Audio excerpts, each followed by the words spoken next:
পবিত্র কুরআনুল কারীমের একটি অনবদ্য সূরা সূরাতুল বুরুজ।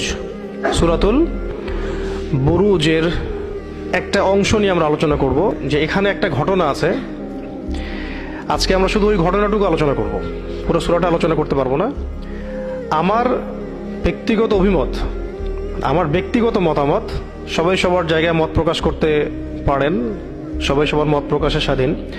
তো আমার ব্যক্তিগত মতামত হচ্ছে বা অবজারভেশন হচ্ছে যে এই সূরার মধ্যে একটা ঘটনা আছে, যে ঘটনাটা আমাদেরকে একটা গুরুত্বপূর্ণ মেসেজ দিবে, এবং ওই বার্তাটা যখন আপনারা বুঝতে পারবেন তখন এটা উপলব্ধি করবেন যে আমাদের ভাই শরীফ ওসমান হাদি ভাই তার জীবন দিয়ে এরকম একটা দৃষ্টান্ত স্থাপন করে গেছেন, যার সাথে কোনো না কোনোভাবে এই ঘটনাটা যেটা আমি বলছি এখন সম্পর্কিত।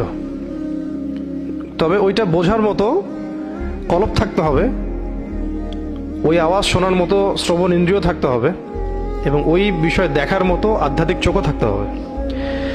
আল্লাহ পাক আমাদের সবাইকে এগুলো দান করেন। শুরুতে কয়েকটা আয়াত বলে আমি ওই ঘটনা যাচ্ছি।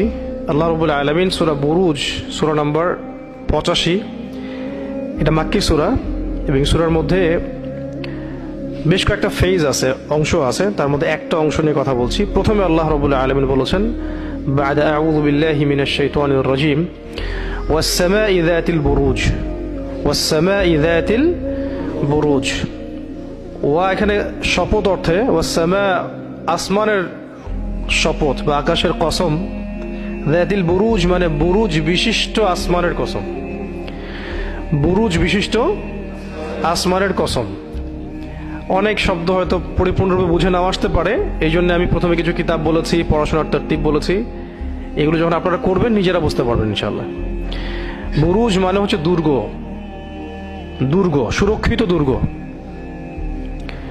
বা মঞ্জিল, বা আসমানে তারকা বেষ্টিত যে শক্তিশালী জায়গাগুলো। আসমানে তো কত কিছুই আছে যেগুলো আমরা জানিও না, ওইটা নিয়ে আলোচনা করতে গেলে অনেক লম্বা সময়। তো এখানে শুধু এতটুকু জানি যে দুর্গ, শক্তিশালী দুর্গকে বুরুজ বলা হয়।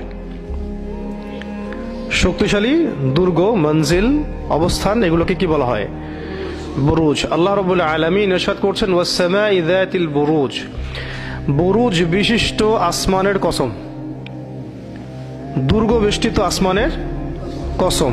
আসমানের দরজাও আছে, আমরা দেখি না। ওয়াস সামাই যাতিল বুরুজ ওয়াল ইয়াউমিল মাউউদ,